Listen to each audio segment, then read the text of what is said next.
नमस्कार विद्यार्थियों, मेघराज गुरुकुल में आपका स्वागत है। और आज जो क्लास आपके लिए लेके आए आरआरबी ग्रुप डी एनटीपीसी के लिए जो मॉडल पेपर मॉक टेस्ट जो हम आपके लिए लेके आ रहे हो, सेकंड मॉक टेस्ट है। इसमें कंप्लीटली मैथमेटिक्स का मॉक टेस्ट है जिसमें 25 क्वेश्चन होंगे 25 चैप्टर से। तो काफी मजेदार वेरिएंट है, एंड तक वॉच करना। जिन बच्चों की तैयारी अच्छी है, रेलवे एनटीपीसी की तैयारी कर रहे हैं, ग्रुप डी की तैयारी कर रहे हैं, रेलवे के अदर एग्जाम की तैयारी कर रहे हैं, या एसएससी में कोई भी एग्जाम की तैयारी कर रहे हैं, उनको बहुत बेनिफिट मिलने वाला है। अगर आपकी तैयारी अच्छी है तो उसको परखने और चेक करने का बहुत अच्छा साधन है भी है।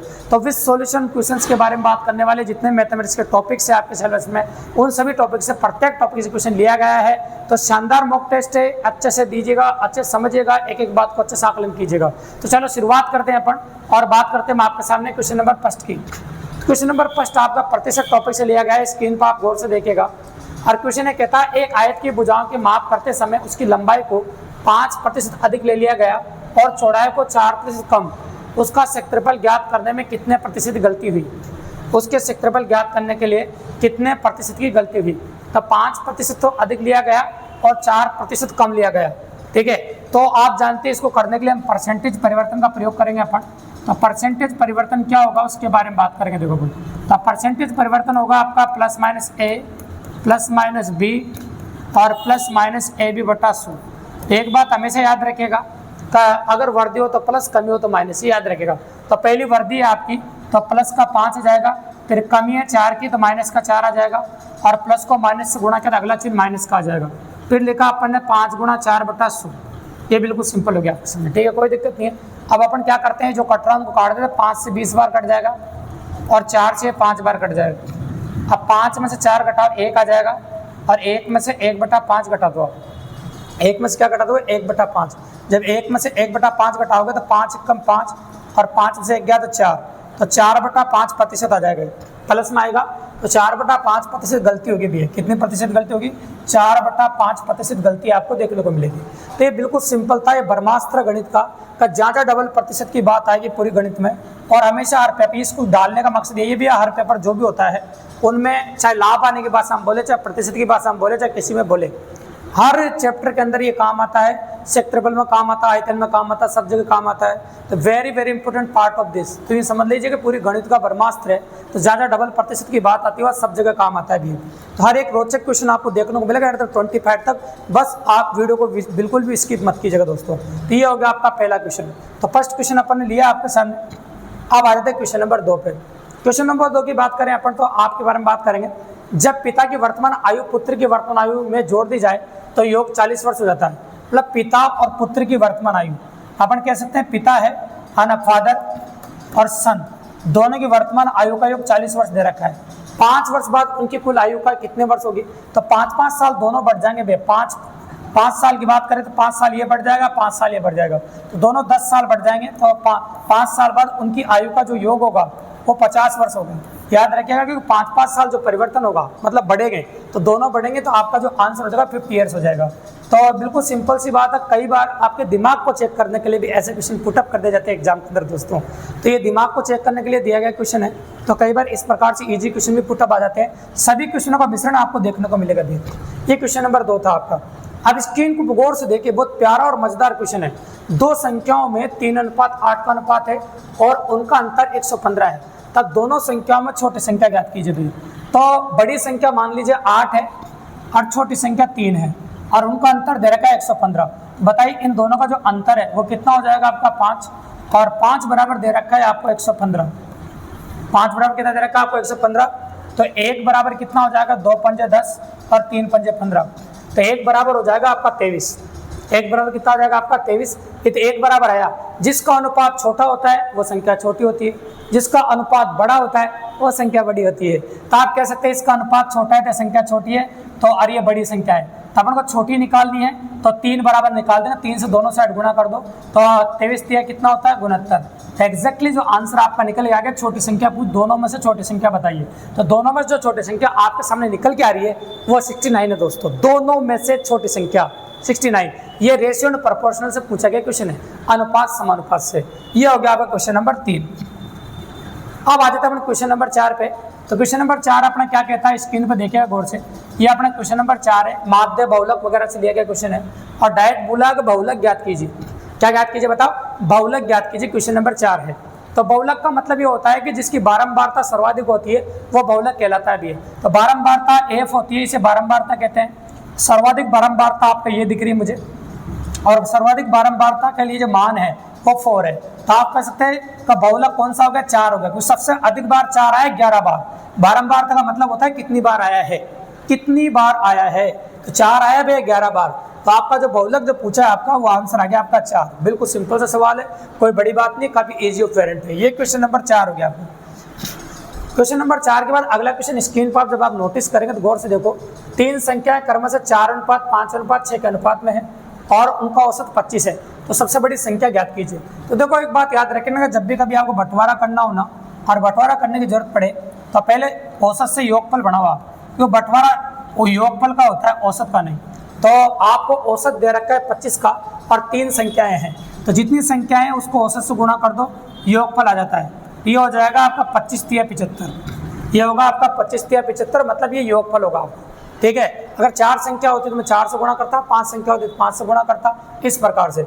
अब 3 संख्या है 4:5:6 के अनुपात में दे रखी है, तो टोटल योगफल हो रहा है आपका 15। अगर इन तीनों को जोड़ेंगे अपन तो 6 और 4 10 और 5 15, तीनों को जोड़ दिया अपन और तीनों को जोड़ते ही आ गया आपका 15। तो भैया 15 बराबर दे रखा है आपको 75, तो 1 बराबर हो जाएगा आपका 15×5=75, 1 बराबर 5। तो सबसे बड़ी संख्या ज्ञात कीजिए। तो बताइए सबसे बड़ी संख्या जिसका अनुपात सबसे बड़ा हो, सबसे बड़ी संख्या होगी।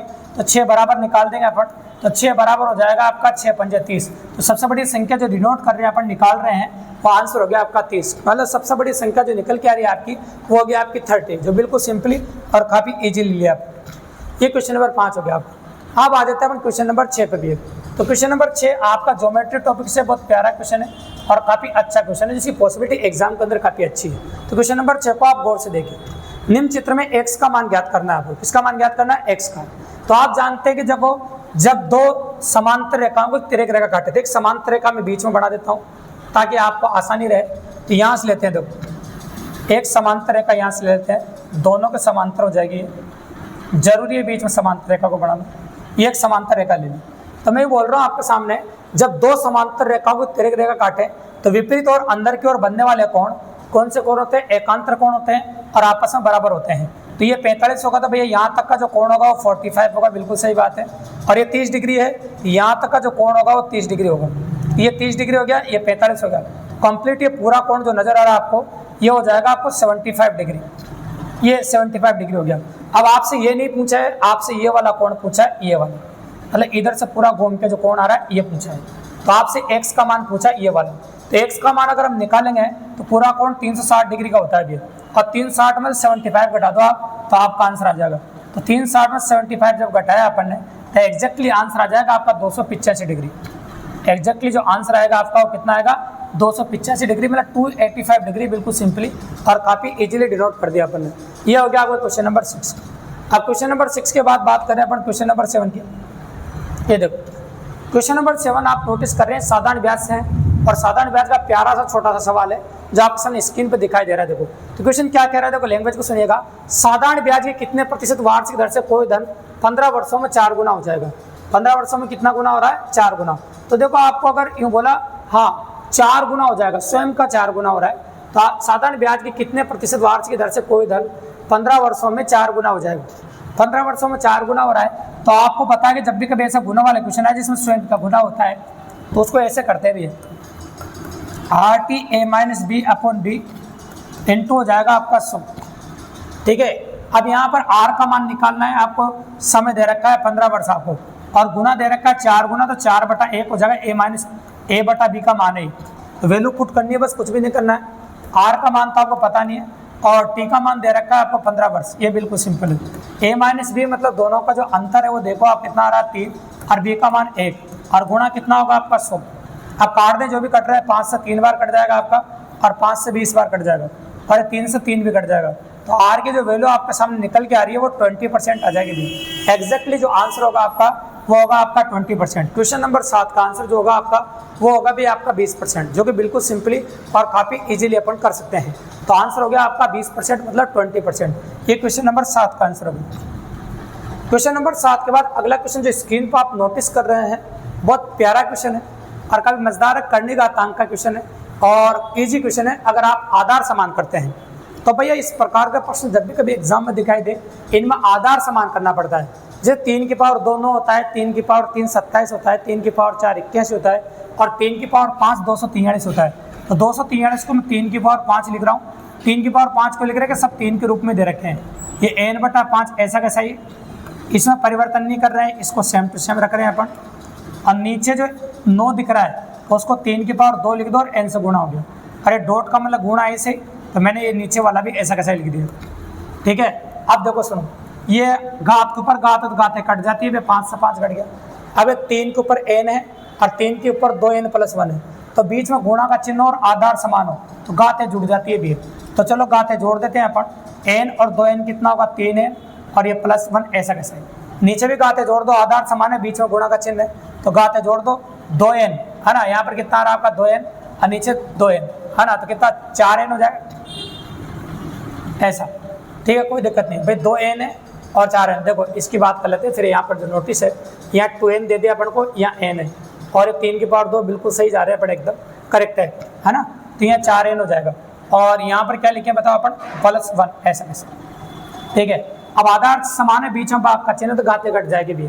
घातें क्या आ जाएगा बताओ, घट जाएगी, तो घातें अपन घटा देंगे। तो गौर से देखिएगा, ये 3 की पावर 3n+1, ये ऊपर जाकर माइनस की हो जाएगी, माइनस का 4 है और माइनस का 1। अब ये संख्या तो कट जाएगी भैया। ठीक है, 3n और ये माइनस का n आ जाएगा आपको, 3 की पावर -n। एग्जैक्टली आंसर जो आपका बन के आएगा वो 3 की पावर -n आएगा भी, क्योंकि यहाँ नीचे संख्या ज़्यादा हो रही है तो इस हिसाब से डिनोट हो जाएगी भी। ठीक है, और इस प्रकार से आपका पकड़ने में आ जाएगा, बिल्कुल सिंपल ही बात है। तो ये क्वेश्चन आपका पुटअप वेरिएंट है, बिल्कुल सिंपल है, इजीली ये आंसर है। तो एक ऑप्शन और लिख सकते हैं आप, नन ऑफ दीज, मतलब इनमें से कोई भी नहीं, क्योंकि ऑप्शन मैच नहीं कर रहा है इनमें से कोई सा भी। ये ऑप्शन तब मैच करता भैया जब यहाँ n+1 होता है ना, या 2n की जगह n+1 होता। अपन संख्याएं बदली है इसलिए आंसर वेरिएंट है। ठीक है, कोई दिक्कत की बात नहीं, पर तरीका ये है, इस प्रकार से आप कर सकते हैं। ये आपका क्वेश्चन नंबर 8 होगा। क्वेश्चन नंबर 8 के बाद अगला क्वेश्चन जो आप स्क्रीन पर देख रहे हैं उसको गौर से देखो। ये जो क्वेश्चन आपका चक्रवर्ती ब्याज का है, और चक्रवर्ती ब्याज का आपका जो क्वेश्चन है वो क्या कहता है दोस्तों, गौर से देखो। बहुत प्यारे मजेदार ढंग से कहा है, किसी धनराशि पर 4% वार्षिक ब्याज की दर से 2 वर्ष के साधारण ब्याज तथा चक्रवर्ती ब्याजों का अंतर 8 रुपये है, तो धनराशि ज्ञात कीजिए। तो आप जानते हैं कि 4% की दर से 2 वर्ष का, हमारी भाषा में साधारण ब्याज जो होता है वो 8% होता है, और चक्रवर्ती ब्याज जो होता है 8.16% होता है, और इन दोनों का जो अंतर है वो 0.16% है। ये दोनों का अंतर है, और दोनों का अंतर आपको दे रखा है 8 रुपये के बराबर। तो मैं कह सकता हूँ 0.16% बराबर 8 रुपये, ये लो। तो 1% बराबर 8/0.16 और 100% बराबर 8/0.16 गुणा 100। ठीक है, ये पॉइंट हटा देते हैं, और पॉइंट हटाते हैं 2 जीरो लग जाए, 8 दूनी 16, 2 से कट जाएगा कितनी बार, 50 बार, 50 को 100 से गुणा कर दो, तो एग्जैक्टली आंसर आएगा आपका 5000 रुपये। तो मतलब आपका मूल राशि जो आ जाएगी, आपका मूलधन वो 5000 रुपये होगा, जो बिल्कुल सिंपली और काफ़ी इजीली कर दिया। तो ये था आपका चक्रवर्ती ब्याज का बहुत प्यारा और मजेदार क्वेश्चन। तो ये काफ़ी आसान तरीका, काफ़ी अच्छा है। साधारण ब्याज जब भी निकालो तो साधारण ब्याज दर और समय गुणनफल होता है, तो दर और समय गुणा करके 8% आ गया, और चक्रवर्ती ब्याज साधारण ब्याज से थोड़ा सा भी ज़्यादा होता है, इसलिए दशमलव में अंतर होता है। काय में अंतर होता है, दशमलव में। तो ये 8% तो आएगा इसे, और दशमलव के बाद दर का वर्ग आता है, तो आपने देखा 4 का वर्ग 16 हो गया। ये क्वेश्चन नंबर 9 हो गया आपका। इस प्रकार से आप कर सकते हैं। अब आ जाओ क्वेश्चन नंबर 10। स्क्रीन पर जैसे क्वेश्चन आए उसकी लैंग्वेज को पढ़ना शुरू किया करो दोस्तों, बहुत मज़ेदार बात है, नोटिस कीजिए। एक 540 मीटर लंबी रेलगाड़ी 54 किलोमीटर प्रति घंटा गति से जा रही है, तो वह 180 मीटर लंबी गुफा को पार करने में कितना समय लेगा। तो जिसको भी पार करती है उसको जोड़ दो तो कुल लंबाई आ जाती है, तो कुल दूरी बटा 4 हो जाएगा, तो समय निकल के आएगा आपका सेकंड में। तो 540 मीटर लंबी रेलगाड़ी है, और लंबी पुल की लंबाई 180 है, और टोटल दे रखा है चाल आपको 54 किलोमीटर प्रति घंटा। इसको मीटर पर सेकंड बदलने के लिए 5/18 से गुणा करते हैं भी। अब आ जाएगा सेकंड में आंसर आपका, जोड़ दीजिए 0, 2 हासिल 1 720, और ये 54 गुणा 5/18। अब 18 का पाड़ा बोला, 18 या 54 3 बार कटेगा, 5 से इसको काटो, 1 पंजे 5, यानी कितना 4 पंजे 20 और 4 पंजे 20। अब 3 का पाड़ा बोलो, 4 3 12 और 8 3 24, तो ये आ गया 48 सेकंड। तो एग्जैक्टली जो आंसर आपको देखने को मिल रहा है वो आ रहा है आपका 48 सेकंड। तो समय बराबर होता है दूरी बटा चाल, मतलब कुल दूरी बटा चाल। तो यहाँ पुल को पार करें तो पुल की लंबाई रेलगाड़ी की लंबाई में जुड़कर कुल लंबाई बन जाती है आपकी। बिल्कुल सिंपल है। ये क्वेश्चन नंबर 10 हो गया। क्वेश्चन नंबर 10 के बाद अगला क्वेश्चन जब स्क्रीन पर आप नोटिस कर रहे हैं तो इसको गौर से देखो। क्वेश्चन नंबर 11 है। तो क्वेश्चन नंबर 11 क्या कहता है, देखो सुनो। किसी वस्तु को 840 रुपये में बेचने से हुआ लाभ उस वस्तु को 600 रुपये में बेचने पर हुई हानि का दुगुना है। तो आपसे क्लियरली बोला है का लाभ जो है ना वह हानि का 2 गुना भी। ये क्लियरली बात बोली तो मैं कहूँगा का लाभ बराबर हानि का 2 गुना, हानि का 2 गुना, ऐसे कह रहे हैं। हानि बराबर, देखो लाभ बराबर हानि का 2 गुना। देखो मान लीजिए वस्तु का क्रय मूल्य पूछे आपसे, तो क्रय मूल्य को आप x मान लीजिए। कमाना क्रय मूल्य x, क्रय मूल्य को अपन ने x मान लिया। अब देखो x में खरीदो 840 रुपये में बेचा, तो लाभ बराबर क्या होता है विक्रय मूल्य माइनस क्रय मूल्य। विक्रय मूल्य कितना आपका 840 रुपये का, क्रय मूल्य कितना x, ये लाभ के लिए है। अब हानि के लिए विक्रय मूल्य कितना है आपका 600 रुपये। हानि बराबर क्या होता है आपका क्रय मूल्य माइनस विक्रय मूल्य, तो x माइनस 600। का मतलब क्या होता है गुणा और 2 का मतलब 2। यहाँ से जो x का मान निकल के आएगा वही क्रय मूल्य भी है। आपसे क्रय मूल्य पूछा है, कोई बड़ी बात नहीं। तो ये लिखा मैंने 840 माइनस x इक्वल टू 2 को अंदर गुणा करो, तो ये हो जाएगा आपका 2x माइनस 1200। ठीक है। अब क्या कह सकते हैं, इधर जाके प्लस का हो जाएगा और ये इधर जाके प्लस का हो जाएगा। तो ये संख्या जोड़ देंगे अपन, कितना आ जाएगा वो 2040। अब बराबर हो जाएगा 3x। ये 3 से एक बार कट गया आपका, और 6 3 18 8 या 24, ये होगा आपके सामने 680। x बराबर कितना हो जाएगा आपका 680 रुपये। एग्जैक्टली ये क्रय मूल्य जो आपका निकल के आ जाए वो आ जाए आपका 680 रुपये। इस तरीके से निकाल सकते हो का लाभ हानि का 2 गुना है, तो लाभ विक्रय मूल्य माइनस क्रय मूल्य, हानि क्रय मूल्य माइनस विक्रय मूल्य, का मतलब गुणा और 2 का मतलब 2। कैलकुलेट करते हैं, x का मान निकाल दिया पर x अपन ने क्रय मूल्य को माना था, तो क्रय मूल्य आपका x जो मान है वो निकल के आ गया। अब अगला क्वेश्चन देखो, जो अगला क्वेश्चन स्क्रीन पर आप नोटिस कर रहे हैं, कई बार एग्जाम में ऐसे क्वेश्चन भी देखने को मिलते हैं दोस्तों जो आपकी फिरकी लेते हैं। मतलब क्वेश्चन का आंसर डायरेक्टली होता है, हम कुछ और सोचने लग जाते हैं। तो देखो आप नोटिस करोगे यहाँ 3 cos A का मान दे रखा है 5 sin A। तो आपको इस क्वेश्चन में कुछ करना ही नहीं था कि 3 cos A का मान जैसे ही आप 5 sin A रखोगे, रखते ही तुम्हें अपना आप ही पता चल जाएगा। बहुत सारे बच्चे तो इसकी तरफ देखते ही नहीं है, डायरेक्ट ही यहाँ से कोस को इसके नीचे घुमाते 10 A का मान निकालना शुरू कर देते हैं, और 10 A का मान निकाल कर वैल्यू पुट करना शुरू कर देते हैं और बहुत बड़ा कर देते हैं क्वेश्चन को। अरे थोड़ा सा कई बार कॉमन सेंस पर भी ध्यान दे लिया करो भैया। ये 5 sin A ऐसा कैसा लिख दिया मैंने, और नीचे लिखा 5 sin A और 3 cos A का मान है 5 sin A। ये अब ये कैंसिल आउट हो जाएगा तो 0 हो जाएगा, और 0 में किसी भी संख्या का भाग देते हैं तो 0 आता है अभी। तो इस क्वेश्चन का आंसर 0 है। तो मैंने कहा था ना कई बार ऐसे क्वेश्चन भी एग्जाम में देखने को मिलते हैं जो आपके फिर के लेते हैं दोस्तों। अगर भी जैसे एग्जामों में या रेलवे में कई बार देखो टाइम की कमी वाले एग्जामों में ऐसे लॉजिकल क्वेश्चन डाल दिए जाते हैं भी, ताकि बच्चों को क्वेश्चन पढ़ने में मजा आए और बीच बीच में आपके मजे लेते रहे फिर के लेते रहे भी। कुछ क्वेश्चन ऐसे देखने को आपको मिलेंगे। अब आ जाओ नेक्स्ट क्वेश्चन। क्वेश्चन नंबर 13 क्या कहता है अपना, देखो सुनो। ए व बी किसी कार्य कर्म से 25 दिन और 35 दिन में कर सकते हैं। दोनों मिलकर कार्य आरंभ करते हैं, किंतु कार्य समाप्त होने से 7 दिन पहले बी कार्य छोड़कर चला जाता है ना। अब देखो ए की कार्य क्षमता कितनी है भैया, दिनों का उल्टा कार्य क्षमता, ए की कार्य क्षमता 1/25 और बी की कार्य क्षमता आपकी 1/35 है, दिनों का उल्टा कार्य क्षमता है। अब काम छोड़ के कौन जा रहा है बता, बी का। ताकि ज्ञात कीजिए कार्य समाप्त होने में कितने दिन लगेंगे, पूरा कार्य कितने दिन में होगा। तो मान लीजिए देखो काम छोड़ के कौन गया, कार्य समाप्त होने से 7 दिन पहले है ना बी काम छोड़कर चला गया। माना कार्य कुल 1 दिन में समाप्त हुआ, पूरा काम कितने दिन में समाप्त हुआ, 1 दिन में। अब देखो 1 दिन में समाप्त हुआ तो जो काम छोड़कर नहीं गया बेचारा तो पूरे 1 दिन ही काम करेगा, तो ए तो काम छोड़कर गया नहीं, तो ए की क्षमता है 1/25, 1/25 क्षमता वाला पूरे 1 दिन तक काम करेगा, और 1/35 क्षमता वाला काम छोड़कर भागा है। कितने दिन पहले काम छोड़कर भागा भी है, तो ये काम छोड़कर भागा 7 दिन पहले। तो 7 दिन पहले काम छोड़कर भागा, कुल काम 1 दिन चलते, तो बताओ इसने कितने दिन काम किया, इसने x - 7 दिन काम किया भी। ठीक है, कितना दिन काम किया, x - 7 दिन काम किया। तो 7 दिन पहले तो भाग ही गया, तो x - 7 दिन काम किया, और पूरा काम 1 होता तो कार्य क्षमता को जितने दिन व्यक्ति काम करता है उससे गुणा कर दो, उसके द्वारा क्या कार्य आ जाता है। ए ने इतना काम किया, बी ने इतना काम किया, दोनों ने मिलाकर एक काम कर दिया।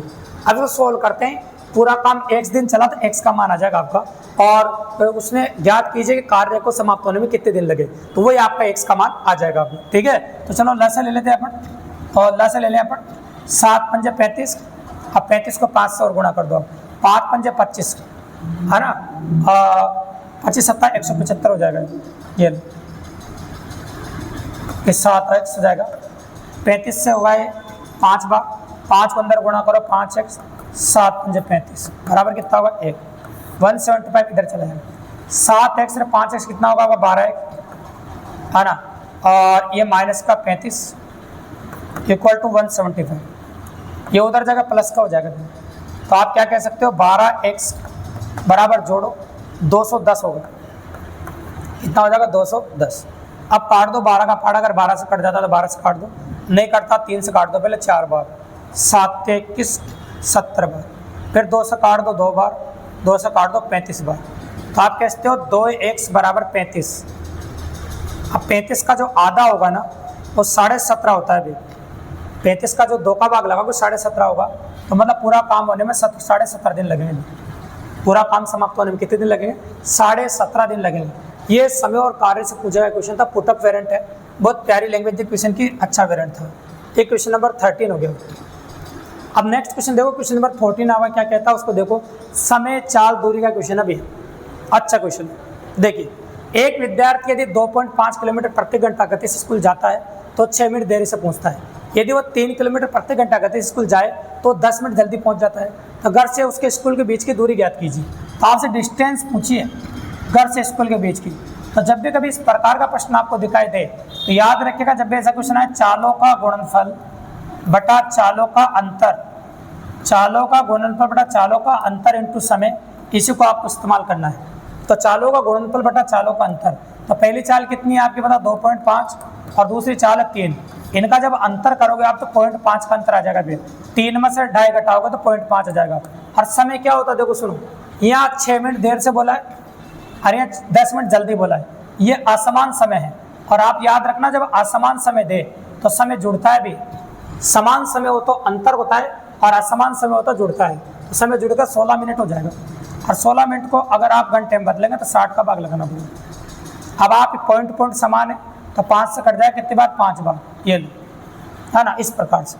अब 3 से काट दो कितनी बार 20 बार, 4 से फिर काट दो इसको कितनी बार 5 बार, 4 से कितनी बार कटेगा 5 बार। अब 5 का पाड़ा बोलो, 3 पंजे 15, 1 बच गया, 2 पंजे 10। एग्जैक्टली आंसर कितना हो जाएगा आपका देखो, 3 पंजे 15, 1 बच गया और 2 पंजे 10, ये बनेगा देखो 3.2 है ना। एक बार और चेक कर लेते हैं अपन, ये 5 बार कट गया, इससे 5 से कितनी बार कटे 3 से कट गया 20 बार, और 5 से कितनी बार कटेगा 4 बार, सॉरी ये 4 बार कटेगा, पूरा आंसर आएगा। फिर मैं सोच रहा हूँ पूरा आंसर कैसे नहीं बन रहा है, आंसर पूरा बनेगा। तो यहाँ पर 4 रहेगा, 4 बार कटेगा, तो 5 से 4 बार कटा और 4 16 कटेगा 4 बार, तो एग्जैक्टली आंसर आएगा दूरी आपकी 4 किलोमीटर।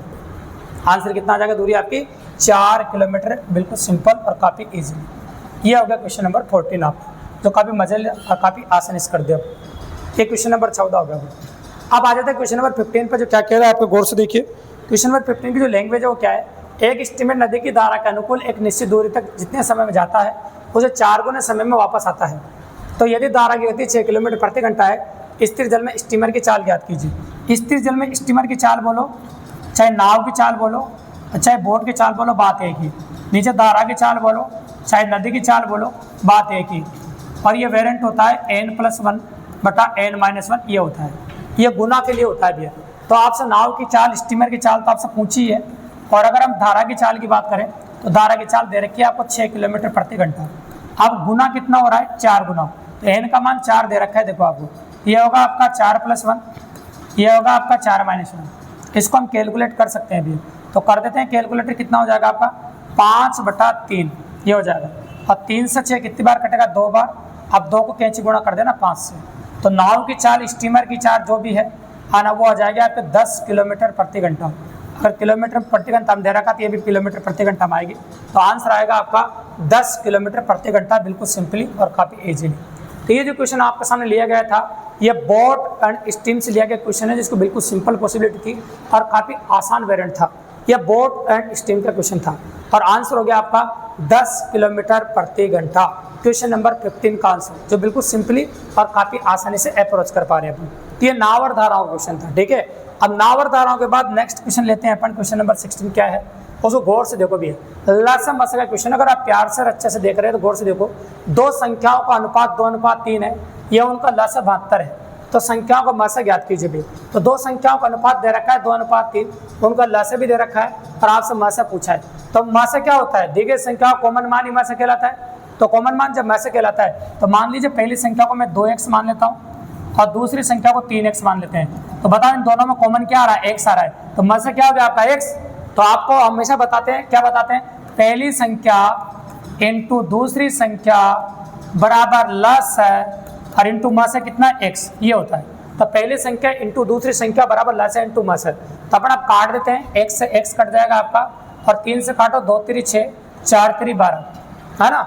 अब 2 से काट दो 12 बार कट जाएगा ये। तो x की एग्जैक्ट वैल्यू जो आ रही है आपके सामने वो 12 आ रही है और x क्या माना था अपन ने, मासा माना था। तो आपका जो मासा निकल के आ गया वो कितना आ गया बताओ, 12।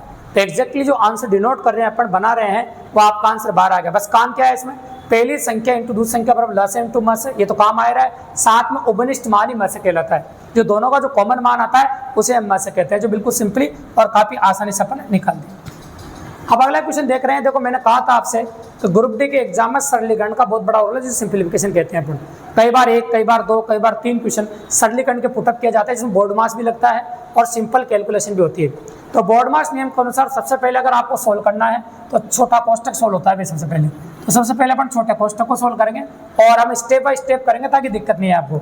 1/3 तो ऐसे का सही है आपका, 7/9 भी आपका ऐसे का सही है, बाप का चिन्ह भी आपका ऐसे का सही है।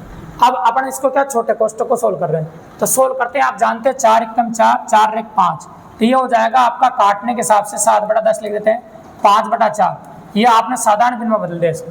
अब काट देते हैं, 5 से कितनी बार कटेगा, 2 बार। तो ये हो गया भैया 7/8 आपका।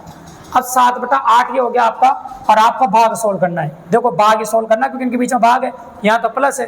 तो 7/8 हो गया आपका और 7 में भाग सोल्व कर दो। तो भाग सोल्व करो तो पहली भिन्न में जब दूसरी भिन्न का भाग लगा जाते हैं तो ये नीचे वाली भिन्न जो है ना 7/8 ये पलटा हो जाएगी, तो ये 8/7 हो जाएगी भिन्न। क्या हो जाएगा बताओ, 8/7। जब एक भिन्न में दूसरी भिन्न का भाग लगाया जाता है तो दूसरी वाली भिन्न पलटा मार जाती है, क्योंकि इसका जो मान निकाला ना अपन ने वो 7/8 निकाल दिया। अब 7/8 का भाग अपन ने 7/9 में दिया तो ये पलटा मार के 8/7 हो गई। अब ये 7 से 7 कट जाएगा आपका। अब इनको जोड़ देंगे अपन, कोई बड़ी बात नहीं। तो मैंने लिखा 1/3 और ये 8/9, बस कोई दिक्कत की बात नहीं। आप लसा ले सकते हैं या डायरेक्टली गुणा करके भी लिख सकते हैं। इनको गुणा करके लिखो, 9 × 27 हार गुणा कर दिया। अब कैंची गुणा करके जोड़ देंगे। 9 एकम 9 और 8 × 24, 24 से 9 कितना हो जाएगा आपका 33। ये अब 3 से काट दीजिए, आप 3 से कट जाएगा। 11 × 33 है ना, और 9 × 27। तो एग्जैक्टली जो आंसर बन के आ रहा है आपका वो आ रहा है 11/9। तो 11/9 दे भी रखा है तो आगे सोल्व करने की जरूरत भी नहीं है। अगर नहीं दे रखा होता तो मिश्र भिन्न में बदल सकते थे अपन। तो इस प्रकार के सरलीकरण के क्वेश्चन आपकी कैलकुलेशन का लेवल चेक करने के लिए, और 10th पास 12th पास एग्जाम होता है देखो, है ना। और एग्जाम के अंदर आपकी कैलकुलेशन को चेक करने के लिए रेलवे में इस प्रकार के प्रश्न पुटअप किए जाते हैं भी, और काफ़ी ज़्यादा पॉसिबिलिटी इनकी देखने को मिलेगी आपको। अब आ जाओ नेक्स्ट क्वेश्चन पे। तो जो समचतुर्भुज का है ये सेक्टरबल से लिया गया क्वेश्चन है। एक समचतुर्भुज के एक विकर्ण 24 सेंटीमीटर और 10 सेंटीमीटर है, विकर्ण दे रखे दोनों। तो इस समचतुर्भुज का परिमाप ज्ञात कीजिए। देखो समचतुर्भुज की चर्चा हो रही है तो समचतुर्भुज के बारे में बात करेंगे अपन। समचतुर्भुज किसे कहते हैं, पहले तो इंपॉर्टेंट बात ये हो गया। समचतुर्भुज वो चतुर्भुज होता है जिसकी चारों भुजाएं आपस में बराबर होती है, ऐसा होता है भी। समचतुर्भुज वह चतुर्भुज होता है जिसकी चारों भुजाएं क्या होती है, आपस में बराबर होती है। मतलब ये कह सकते हैं अगर ये ए है, ये भी ए है, ये भी ए है और ये भी क्या है बताओ, ए है। और सबसे खास और इम्पोर्टेंट प्रॉपर्टी जिसके बारे में बात करें कि समचतुर्भुज के विकर्ण एक दूसरे को समकोण पर समद्विभाजित करते हैं भी। समचतुर्भुज के विकर्ण एक दूसरे को समकोण पर समद्विभाजित करते हैं, समकोण पर दो भागों में बांटते हैं। जैसे एक विकर्ण दे रखा है आपको 24, जैसे पूरा जो विकर्ण है 24 दे रखा है, तो मतलब आधा जो विकर्ण है आपका यहाँ से यहाँ तक का ये 12 आ जाएगा आपका। ये यहाँ से यहाँ तक का विकर्ण मान लीजिए, यहाँ से यहाँ तक का आपका 12 आ जाएगा, ठीक है। अब आपको एक विकर्ण और दे रखा है 10, ये पूरा विकर्ण 10 दे रखा है। यहाँ से यहाँ तक का जो विकर्ण अपन यहाँ से यहाँ तक का ले लेते हैं, ये यहाँ से यहाँ तक कितना आ जाएगा, 5 आ जाएगा। और समकोण पर समद्विभाजित करते हैं तो ये 90 डिग्री का कोण दिया आपको। ये अगर त्रिभुज एबीसी को आप नोटिस करना चाहोगे, ए बी और सी, तो ये समकोण त्रिभुज भी है, और एबीसी एक समकोण त्रिभुज है तो पाइथागोरस में लगेगी, तो कर्ण के रूप में यह है, तो कर्ण का स्क्वायर बराबर लंब का स्क्वायर प्लस आधार का स्क्वायर, और 12 का स्क्वायर 144 होता है, और 5 का स्क्वायर होता है आपका 25, तो ये जोड़ सकते हैं अपन, तो ये हो गया 169, तो और भुजा आ गई आपकी 13, भुजा कितने आ गई आपकी 13, तो 13 सेंटीमीटर भुजा आ गई, और आपसे क्या पूछा परिमाप, और परिमाप क्या होता है भाई आपका भुजा का 4 गुना, क्योंकि 4 गुना बाउंड्री तो परिमाप कहलाती है, तो 13 चौक कितना होगा आपका, 13 से गुणा कर देंगे, 13 चौक 52, एग्जैक्टली जो आंसर होगा आपका बाउंड्री जो होगी आपकी वो होगी आपकी 52 सेंटीमीटर, तो आपका जो आंसर होगा आपका वो आ जाएगा 52 सेंटीमीटर। बहुत अच्छा रोचक ढंग से बताया, बिल्कुल सिंपल बताया। तो यहाँ पर ये प्रॉपर्टी याद रखना, अगर अच्छा क्वेश्चन समचतुर्भुज से बनता है तो क्लियरली कहेगा कि समचतुर्भुज के विकर्ण एक दूसरे को समकोण पर समद्विभाजित करते हैं, तो समकोण पर दो समान भागों में बांटते हैं। ये क्वेश्चन नंबर 18 हो गया। तो क्वेश्चन नंबर 18 के बाद नेक्स्ट क्वेश्चन देखो कौन सा है, तो नेक्स्ट क्वेश्चन दिया गया है एलजेब्रा से कह सकते हो आप, ये एलजेब्रा का फॉर्मूला काम आ रहा है। तो पी की वैल्यू 999 आपको दे रखी है, और इसकी वैल्यू आपसे पुटअप की गई है, मतलब पूछा गया है, इसको थोड़ा सा बदलना पड़ेगा मुझे। ये ऐसे कैसे लिखा मैंने, घनमूल में दे रखा है आपको कि पी को अंदर गुणा कर रहा हूँ और कुछ भी नहीं कर रहा हूँ, पी को पी स्क्वायर से गुणा करो तो पी क्यूब हो जाएगा, पी को 3p से गुणा करो 3p स्क्वायर हो जाएगा, और इसको 1 से भी गुणा कर दो क्योंकि 3a स्क्वायर भी हो जाएगा।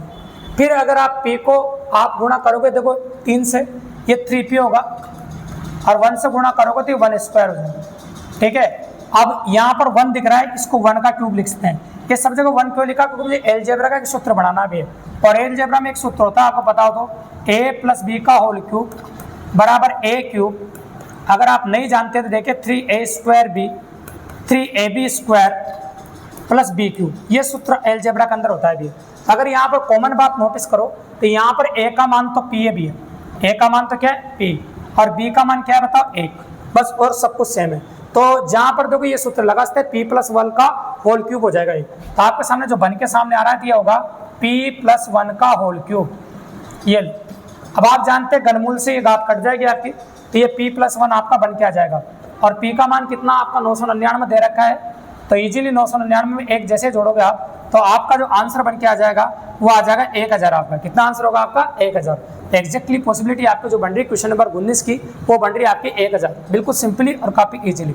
ये क्वेश्चन नंबर 19 था। क्वेश्चन नंबर 19 के बाद अगला क्वेश्चन जो स्क्रीन पर आप देख रहे हैं वह है आपका क्वेश्चन नंबर 20। ये आयतन टॉपिक से अगर आप गौर से देख रहे हो तो क्या कर रहे हैं, देखो मैंने कहा था कि 25 क्वेश्चन 25 टॉपिक्स हैं भी, अलग अलग टॉपिक्स है। क्वेश्चन नंबर 20 क्या कहता है, एक धातु की आयताकार चादर 40 सेंटीमीटर इंटू 15 सेंटीमीटर है, चारों कोनों से 4 सेंटीमीटर भुजा के समान वर्ग काटे गए हैं। तो देखो अगर धातु की चादर दे रखी है आपको, आयताकार चादर है तो हमको आयताकारी चादर बनानी पड़ेगी। तो ये देखो आयताकार चादर बना देते हैं अपन, ये बना दिया अपन आयताकार चादर। अब आयताकार चादर बनाने के बाद क्या बोला है ये, तो 4-4 सेंटीमीटर भुजा का वर्गाकार कोने काट रहे हैं इससे, तो 4-4 के देखो वर्गाकार कोने काट देते हैं अपन, ये 4-4 सेंटीमीटर के कोण ऐसे काट देते हैं। तो यहाँ पर भी कट रहा है, 4-4 के सभी कोणों से काटना पड़ेगा देखो, है ना। तो ये बराबर मान लो 4-4 के काट रहे हैं अपन, ये काट दिए। काट के फोल्ड करने वाली बात है, ये देखो अपन कह सकते हैं कि इसकी 40 सेंटीमीटर लंबाई थी, चौड़ाई 15 सेंटीमीटर थी, 4-4 सेंटीमीटर के टुकड़े काटे हैं यहाँ से, है ना। ये काट दिया आपके सामने। शेष चादर को मोड़ के खुला आयताकार संदूक बना गया है, तो संदूक का आयतन ज्ञात कीजिए। भैया काट के मोड़ के बना रहे हैं और संदूक का आयतन पूछा है, तो देखो नोटिस करना, अगर जब आप नई संदूक बनेगी तो 4 तो इधर से कम हो जाएगा देखो लंबाई में, और 4 इधर से कम हो जाएगा, तो 4-4 कितना कम होगा, 8 कम होगा, तो लंबाई कितनी निकल जाएगी आपके 32। ये तो होगी लंबाई। अब आ जाता हूँ मैं चौड़ाई पे, तो संदूक बनेगी तो 4 इधर से कम हो जाएगा, 4 इधर से कम हो जाएगा, तो कितना 8 कम हो जाएगा। तो बताओ चौड़ाई कितनी बच जाएगी 7, तो चौड़ाई बच गई आपके 7, और ऊंचाई कितनी बनेगी, अगर जब ऐसे फोल्ड करोगे तो ऊंचाई में बनेगी आपकी 4 सेंटीमीटर ऊंची, तो ऊंचाई में बनेगी 4 सेंटीमीटर ऊंची। ऐसी संदूक आपको देखने को मिलेगी। अब संदूक का आयतन या घनाभ का आयतन क्या होता है, संदूक घनाभ क्या आकार की है, लंबाई इंटू चौड़ाई इंटू ऊंचाई। कैसे होगी बताओ, लंबाई इंटू चौड़ाई इंटू घनाभ का आयतन, तो लंबाई इंटू चौड़ाई इंटू ऊंचाई। अब गुणा करते हैं, आपका आंसर आ जाएगा। फिर गुणा तो करना पड़ेगा, चलो गुणा करते हैं। 7 दूनी 14 का 4 हासिल 1, 7 21 और 22, है ना, और 4 सब गुणा कर दो 4 तो 16 हासिल 1 9 और 2 चौक 8। तो एग्जैक्टली आंसर आ गया 896 घन सेंटीमीटर। तो एग्जैक्टली आंसर होगा आपका 896 घन सेंटीमीटर। आंसर हो जाएगा आपका 896 घन सेंटीमीटर। क्वेश्चन नंबर 20 का आंसर। इस प्रकार से टुकड़े काटे गए, इस प्रकार से आप क्वेश्चन कर सकते हैं। ये क्वेश्चन नंबर आपका 20 होगा। बहुत प्यारा सवाल था, अच्छा सवाल है और इंपॉर्टेंट पॉसिबिलिटी थी। मैंने कहा था ना कई बार जब एग्जाम होता है, देखो आपको पता, उनको पता है कि समय 90 मिनट है और समय की कमी है, तो बीच बीच में जब क्वेश्चंस देता है तो एक दो क्वेश्चन फिर के लेने के लिए देता है, जो क्वेश्चन को देखते हो जाते हैं। अगर आपकी नज़र अच्छी रहती है तो आप इस क्वेश्चन को देखते कर सकते हैं। देखते कैसे कर सकते हैं भैया? अगर इसमें x का मान 1 रखो तो समीकरण संतुष्ट हो रही है, क्योंकि आप जानते हैं 1 की पावर 47 और यहाँ भी 1 की पावर 47। अगर 1 की पावर 47 का मान 1 और यहाँ भी 1 है तो मान 2 ही आता है भैया। मान कितना आता है? 2। मतलब ये समीकरण संतुष्ट हो रही है। तो यहाँ भी 1 की पावर 48 का मान 1 आएगा और 1 की पावर 48 अगर करोगे तो यहाँ भी 1 आएगा और 1 में से 1 घटाओ कितना आएगा? 0। तो ऐसे क्वेश्चन डायरेक्टली हो जाते हैं, बिल्कुल सिंपल हो जाते हैं, तो आंसर हो जाएगा आपका 0। तो कई बार कुछ क्वेश्चन एग्जाम में फिर के लेने के लिए दे दी जाते हैं दोस्तों। हाँ, इस प्रकार के क्वेश्चन होते हैं समय को काफ़ी अच्छा बचाने के लिए, और कुछ क्वेश्चन समय बचा जाते हैं और कुछ क्वेश्चन में कैलकुलेशन में टाइम लगता है। तो आपका प्रेजेंट माइंड शार्प है और आप क्वेश्चन सेलेक्ट करने में कामयाब है तो क्वेश्चन इजीली कर पाओगे भी एग्जाम के अंदर। ठीक है, ये क्वेश्चन नंबर 21, यही बात अपन ने बताया आपको। अब आ जाओ क्वेश्चन नंबर 22 पे। तो क्वेश्चन नंबर 22 जो आपको स्क्रीन पर दिखाई दे रहा है ना भैया, ये क्वेश्चन स्टैटिक से लिया गया क्वेश्चन है। टेबल बना कर दी गई आपको और टेबल बना के एक ही क्वेश्चन पूछा है। देखो अब ज़्यादा देखो एक चैप्टर से एक ही क्वेश्चन लेना होता है ना, टेबल से ज़्यादा क्वेश्चन नहीं पूछता, कई बार 2 पूछ ले, कई बार 3 पूछ ले, लेकिन फिलहाल इस मॉक टेस्ट में अपन ने एक ही क्वेश्चन पूछा है ना, 22 नंबर क्वेश्चन। तो देखो इसमें जो लैंग्वेज दे रहा है, उस लैंग्वेज को पढ़ते हैं पहले।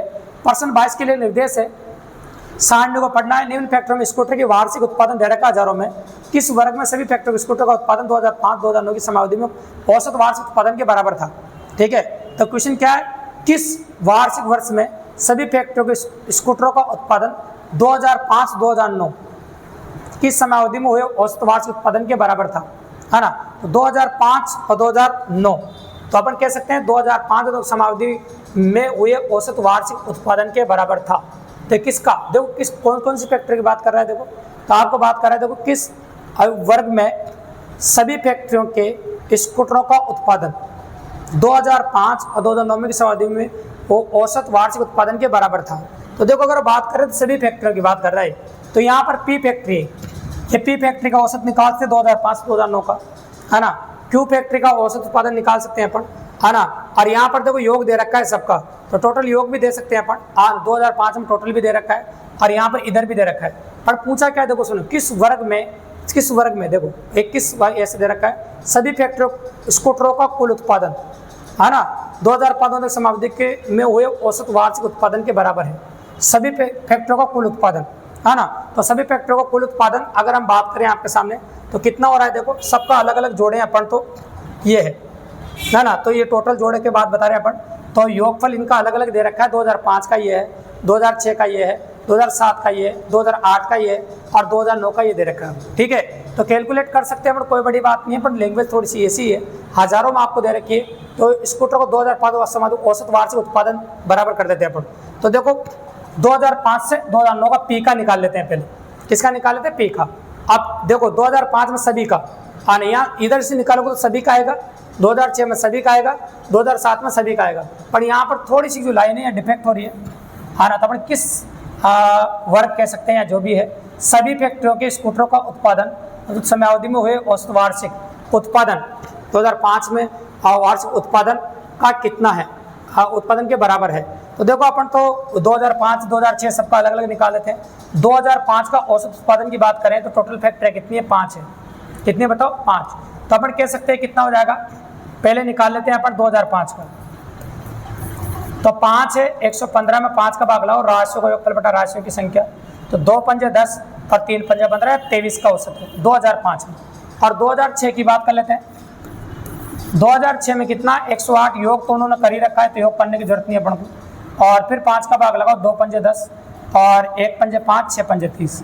फिर आप बात कर सकते हैं 2007 की, इसी प्रकार से 2007 का भी निकाल सकते। 2007 का 149 दे रखा है, टोटल जोड़ोगे तो आप, और 5 का भाग लगाना पड़ेगा क्योंकि फैक्ट्री है 5 ही, है ना। 2 पंजे 10, है ना, ये 4, 9 पंजे 45 हो जाएगा और 8 पंजे 40 होगा। फिर 2008 की बात कर लेते हैं अपन इसी प्रकार से, है ना। 2008 की बात करते हैं और 2008 का अगर हम जोड़ें तो जोड़ो, देखो कितना दे रखा है? 102। 5 का भाग दो, 2 पंजे 10 और 4 पंजे 20। ये अब एक और बचा है 2009। 2009 का कितना दे रखा है? 101/5। 2 पंजे 10 भाग नहीं जाएगा, 2 पंजे 10, ये हो जाएगा आपका, है ना। 2 पंजे 10, सॉरी ये 0 आएगा, 20.2 भागफोड़ की 0 भी लगेगी, हाँ ना, पॉसिबल है। और यहाँ भी ऐसा कैसे आएगा, 20.4, यहाँ 20.4 और यहाँ 20. अब आपसे क्या बोला है कि सबका निकाल दिया अपन ने, तो सभी का जो टोटल है ना अब जोड़ होना चाहिए। देखो तो 2005 औसत वार्षिक उत्पादन के बराबर था, तो देखो तो कौन से का बराबर था, 2005 का बराबर था या 2006 का बराबर था, इन सबका जोड़ देते हैं, किसका बराबर आता है वो पता चल जाएगा आपको, ठीक है। तो ये जोड़ना पड़ेगा आपको। देखो पहले पॉइंट वाली संख्याओं को अगर हम जोड़ना चाहें तो जोड़ सकते हैं, जैसे 0.6 और 0.4 जोड़ 1 बन जाएगा इसका, 0.8 और 2 जोड़ोगे तो 1 इसका बन जाएगा, तो 2 बन गया तो पॉइंट का तो कोई मतलब नहीं रहेगा। और ये 21 से जोड़ोगे 30 से 50 हो जाएगा, 50 और 2 ये हो गया पॉइंट वाली संख्याओं का, और 20 और 20 कितना हो गया आपका 40, हाँ ना, हो गया आपका। तो टोटल अगर हम जोड़ना चाहेंगे तो कितना हो जाएगा बताओ आपका, 50 और 40 कितना होगा 90, और 90 और 2 कितना हो रहा है आपका 92, है ना। अगर इसको जोड़ना चाहो तो 30, देखो ये हो रहा था 50, और अगर इसको जोड़ेंगे अपन तो संख्या ये आ रही है 40 41, तो इस प्रकार की पॉसिबिलिटी है। तो संख्याएं जो दे रखी है आपको 92 आ रही है। अब 92 देखो कौन से का बराबर है वो देखिए, तो 92 अगर योग की बात करें अपन तो कौन से उत्पादन के बराबर, कौन से सन में बराबर है, तो अगर औसत की बात करें तो 92 तो किसी का भी नहीं है भी, लगभग बात करें तो संख्याओं मैंने कहा था ना कुछ प्रकार की हेरफेर है जो देखो लिखने में हो जाती है मिस्टेक, पर तरीका समझ लो तो तरीका ये रहेगा। तो आपको ये जो यहाँ पर जो संख्या आएगी 92, ये आपको इनमें से किसी के बराबर करनी है, और किसी न किसी के बराबर होगी, और जिस सन के बराबर होगी, जिस सन के क्या होगी बताओ बराबर होगी, वो आपका यहाँ से आंसर होगा। बस ये काम करना है आपको, बिल्कुल सिंपल है। तो यहाँ पर इस प्रकार की पॉसिबिलिटी, ऐसे क्वेश्चन आपको करके देना है। तो कई बार इस प्रकार कैलकुलेशन एग्जाम वाला करवा लेता है आपको। ये क्वेश्चन नंबर 22 हो गया। क्वेश्चन नंबर 22 के बाद 23 नंबर जो क्वेश्चन आपको दिखाई दे रहा है, ये प्रोबेबिलिटी टॉपिक से, भी प्रायिकता जिसे बोलते हैं अपन। तो प्रायिकता टॉपिक से छोटा सा सवाल है दिखने में, तो लेकिन कई बार ये छोटा सा सवाल ही बच्चों से गलत हो जाता है। बिल्कुल छोटा सा सवाल है, काफी इजी सवाल है। क्या बोल रहा है देखो, यदि एक पासे को 18 बार फेंका जाए, देखो आप देखना ग्रुप डी एनटीपीसी के एग्जाम देखना, प्रायिकता के कई बार क्वेश्चन पुटअप किए गए भी हैं, जिनकी पॉसिबिलिटी एग्जाम में काफी अच्छी देखने को मिलती है। यदि एक पासे को 18 बार फेंका जाए तो कितने बार 2 के आने की प्रायिकता होगी। अब पासे में आप जानते हैं कि 1 से लेकर, अगर हम बात करें आपके सामने, 1 से लेकर 6 अंक होते हैं। पासा अगर आपने देखा है तो 1 से लेकर 6 सतह होती है पासे में, तो 1 से लेकर 6 सतह होती है, 6 अंक होते हैं। तो अगर आप बात करोगे आपकी, तो 2 के आने के चांस, क्योंकि आपको बोल रहा 2 के आने की प्रायिकता मतलब 2 के आने के चांस, तो 2 के आने के चांस 1/6 भी है। एक बार फेंकने पर 2 के आने के चांस 1/6 है, 1/6 चांस है। जैसे आप फेंको उसको तो गारंटी नहीं है कि 6 चांस में से 1 चांस है उसका आने का, क्योंकि 6 है। अब जैसे अपन ने कोई सिक्का उछाला तो हेड आने के चांस 1/2 आधे चांस है, आधे चांस टेल आने के और आधे हेड आने के। इसी प्रकार से 6 सतह होती है, तो 2 आने के चांस 1/6 है। तो 1/6 तो चांस है एक बार फेंकने पर, लेकिन इसने कितनी बार फेंका बताओ, 18 बार। तो 18 बार फेंका तो 18 5 से गुणा कर दोगे आप 1/6 से। अपन 18 बार फेंक रहे हैं तो 18 को 1/6 से गुणा कर दे, कितनी बार कटेगा 3 बार। तो बताओ प्रायिकता कितनी आएगी आपकी 3 बार, प्रायिकता कितनी आएगी आपकी 3 बार। तो एग्जैक्टली आंसर होगा आपका 3 बार। बिल्कुल सिंपल क्वेश्चन है और काफी इजीली इस प्रकार से आप देख सकते हैं, ठीक है। अगर 2 की चांस लेते हैं पर जैसे यहाँ 2 और 3 आने की बोलता तो यहाँ क्या हो जाता, 2/6 यानी कि कितना हो जाता 1/3 हो जाता, फिर 1/3 को मैं 18 से गुणा कर देता। तो वहाँ तो जितनी बार आने की बोलेगा उतनी बार अपन ले लेंगे। यहाँ सिंगल अंक बोला तो मैंने सिंगल अंक ले लिया, ठीक है। तो ये था क्वेश्चन नंबर 23। क्वेश्चन नंबर 23 के बाद अगला क्वेश्चन नंबर टॉपिक से है, और क्या दिया गया है, कबूतरों की संख्या ज्ञात कीजिए। कबूतरों की जो संख्या है, कबूतर 2 पैर वाला जानवर होता है भी, और 2 पैर वाले जानवरों की संख्या जब भी निकालनी हो आपको, 2 पैर वाले जानवरों की संख्या निकालनी हो आपको तो निकाल सकते हैं। कैसे, 4s - p/2, जहाँ s सिर है और p पैर है, ये 2 पैर वाले जानवर के लिए होता है भी। तो 4s, सिर कितना आपका 90, पैर कितना आपका 224, और बटा कितना आपका 2, 9 चौक 36, 224 और बटा 2। अब घटा दो आप, इसको घटा दीजिए तो ये हो जाएगा 6 आपका, 5 में 2 गया 3, ये हो जाएगा आपका इस प्रकार से 136। अब 2 का भाग लगाओ, 6 दूनी 12 और 8 दूनी 16, ये 68 आ जाएगा 2 पैर वाले जानवरों की संख्या। और 2 पैर वाला जानवर कौन है, कबूतर है, तो कबूतरों की संख्या आ जाएगी 68। अब तुम कहोगे सर अगर 4 पैर वाले जानवरों की संख्या पूछे तो भैया सिरों की संख्या में से घटा देना, फिर टोटल 90 सिर है, 90 सिरों की संख्या में से घटा दोगे तो 4 पैर वाले जानवरों की संख्या भी आ जाएगी। तो आपसे फिलहाल 2 पैर वाले जानवर की पूछा, इसलिए 2 पैर वाले जानवर की संख्या अपन ने बताई आपको। ये क्वेश्चन नंबर 24 हो गया। क्वेश्चन नंबर 25 जो स्क्रीन पे देख रहा है सिंप्लीफिकेशन क्वेश्चन है, जैसे सरलीकरण का क्वेश्चन कहते हैं। ठीक है, तो मैंने कहा था ना कि देखो रेलवे के अंदर सरलीकरण के क्वेश्चन की काफ़ी डिमांड है, ऐसे क्वेश्चन कैलकुलेशन एग्जाम में करनी पड़ती है आपको, है ना। तो थोड़े थोड़े क्वेश्चन कैलकुलेशन कराने के लिए दिए जाते हैं भी ऐसे क्वेश्चन। तो सब तरह की वेरायटी ले रहे हैं आपके एग्जाम के हिसाब से, पुराने पेपर को ध्यान में रखते हुए बनाया गया भी है। तो 6 चौक 24 है, कितना होगा आपका 25/4। मैं सिर्फ इनको साधारण बिन में बदल दिया, 10 में हटा दो, 10 में हटाते 2 जीरो लग जाएगी। मैं पूरा कैलकुलेट कर रहा हूँ ताकि आपको दिक्कत नहीं आए। हाँ, इस प्रकार से कर सकते हैं। यह आपका 0.75 दे रखा है आपको, इसका पॉइंट हटा दो, 2 जीरो लगा सकते हो। पहले सबका पॉइंट हटा रहे ताकि इजीली कैलकुलेशन कर दें अपन। और पीछे देखो इन संख्याओं को सोल्व करने के बाद जो बन जाएगा वो घटा देंगे बाद में। इसको मत छेड़ना, इसको ऐसे कैसे लगते हैं कि 0.4 अंकों के आगे। मैं पहले इनको सोल्व कर लेता हूँ ताकि उसमें डायरेक्ट घटा दूंगा फिर। ठीक है, अब 25 से काट दो, कितनी बार कटेगा 4 बार, है ना। अरे 25 से काटो 3 बार, अरे कितनी बार 4 बार। यह इसलिए ऐसा पॉसिबल किया आपने। ठीक है, अब आप गौर से देखो, ऊपर क्या बच गया आपका 25 और नीचे कितना बचेगा आपका 16। हाँ, 4 को 4 से गुणा कितना आ जाएगा 16, और 25/16 और 3/4। तो मैं लिखूंगा 25/16 और 3/4। पहले इसको कैलकुलेट कर देते हैं, ये बाद में कर लेंगे फिर। तो चलो, ये 16 ले लिया अपन ने वैसे, ये 25 हो जाएगा आपका, 4 बार जाएगा 12, तो ये हो जाएगा कितना आपका 37/16। तो पहले मैं क्या करूँगा 37/16 इसकी कैलकुलेशन कर देता हूँ। ठीक है, अब 16 का पारा बोलो, 16 दूनी 32, पॉइंट लगा दिया अपन। ठीक है, अब 16 दूनी 32 हो गया, कितना बच गया आपका 5 हो गया, तो 50 होगा, 16 3 48, कितना बच गया 2 बच गया, है ना। 2 बच गया तो 20 हो जाएगा, 16 1 कम 16, है ना। 16 1 कम 16, कितना बच गया 4, 16 दूनी 32 और 16 पंजे 80, ये पूरा पूरा। तो ये आपका पूरा पूरा भाग चला गया। अब ये मैंने इसलिए छोड़ा था कि इसमें से ये घटाना है बाप। अब इसमें से ये जैसे घटाओगे तो ये संख्या सेम दिख रही, पॉइंट के बाद वाली संख्या दिख रही है। देखो, तो पॉइंट के बाद वाली संख्या सेम दिख रही, मतलब ये संख्या घट जाएगी, तो आंसर 2.0 आ जाएगा। और 2.0 का मतलब 2.00, इसके पीछे कितनी भी जीरो लगाओ क्या फर्क पड़ता है ना। एग्जैक्टली जो आंसर 2 पॉइंट के पीछे कितना भी जीरो लगाओ, 2 लगाओ 1 लगाओ मत लगाओ, कोई फर्क नहीं पड़ता, आंसर आ जाएगा आपका। ठीक है, 2 के पीछे पॉइंट के बाद लगाए हुए जीरो का कोई मतलब नहीं है, तो आंसर हो जाएगा आपका 2। इस प्रकार की पॉसिबिलिटी। ये क्वेश्चन नंबर 25 था। भी ये था आपका mock test number 2, group D, NTPC, railway, SSC, GD, जितने भी एग्जाम्स हैं उनके लिए काफ़ी अच्छी पॉसिबिलिटी थी। अगर आप प्रॉपर तैयारी कर रहे हैं और आपकी तैयारी को चेक करना चाहते हैं तो आपको बहुत ज़बरदस्त आके जाना भैया। ऐसे और भी मॉक टेस्ट आपके लिए आते रहेंगे कंटिन्यू, इसलिए अगर ऐसे मॉक टेस्टों का नोटिफिकेशन आप भी चाहते हैं चैनल को सब्सक्राइब करें दोस्तों, लाइक करें, शेयर करें और अपने और दोस्तों को बताओ ताकि इसी प्रकार बेहतरीन क्लासें हम रोजाना आपके लिए लेके आते रहे दोस्तों। धन्यवाद।